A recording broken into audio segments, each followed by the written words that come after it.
right, we welcome back to the show U.S. Trade Representative Jamieson Greer. Just got back from Paris. He was over there talking to the Chinese with Treasuryman Scott Bessent. Jamieson, welcome. You're very kind to do this. You're probably jet-lagged, as always.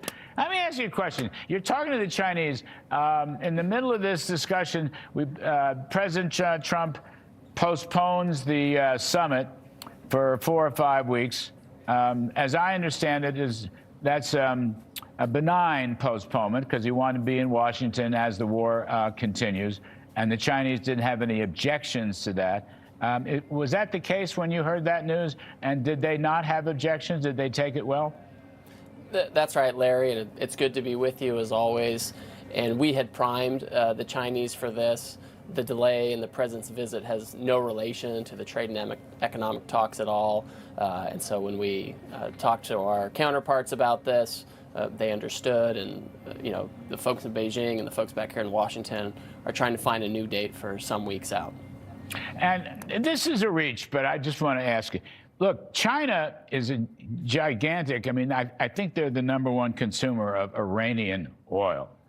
And so China has a huge stake, I would think, in the outcome of the Strait of Hormuz, okay? Maybe Kharg Island also, Jamieson.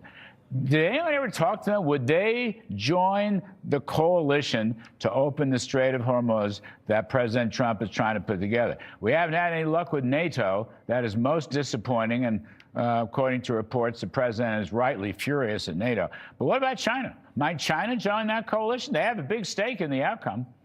Well, I don't know if they'll join, but I agree with you. I think they they import 8 to 9% of their fossil fuels from the Gulf, and certainly from Iran, and they make up a large buyer of Iranian fuels. So you're right, they have a big stake in this. They have a strong interest in the war coming to a close quickly and in those straits being open. So our hope is that they'll be cooperative. Whether that means they're part of an operation or escorts in the straits, I can't tell you, but certainly it's important to them. And it's been interesting how cautious they've been on Iran.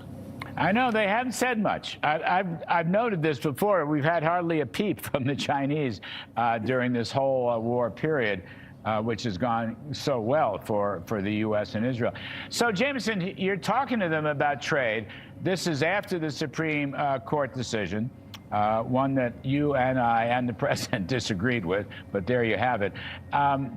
How did they take that? What happens next with China and I guess the 301 unfair trading unfair trading policies, which is what we used in Trump 1, or what? What was the approach you took? So it's interesting with the Supreme Court case, which you noted we disagree with. I've had more than one country come and say that this is a little challenging for them because they had wanted the stability that our arrangements provided for. Now all those deals they're still in place, and the president has other methods of resolving the problems that are underlying his whole trade program, right? It's not just about having tariffs for tariff's sakes, as you know, Larry. It's about reshoring. It's about protecting American workers so they can have higher wages. It's about supply chain security. So right now, the Office of the U.S. Trade Representative, my office, we've launched a couple of investigations.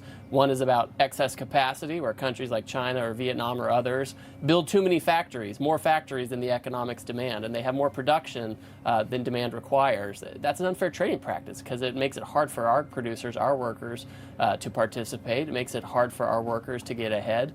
And then we're also doing an investigation on forced labor. For 100 years, America has had a law in the books that we enforce saying you can't import anything that was made with forced labor.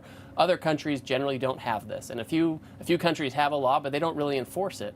And that also creates an unlevel playing field for our workers. So we're investigating all of these issues, and if the issues aren't fixed, then we'll have to impose tariffs or some other measure.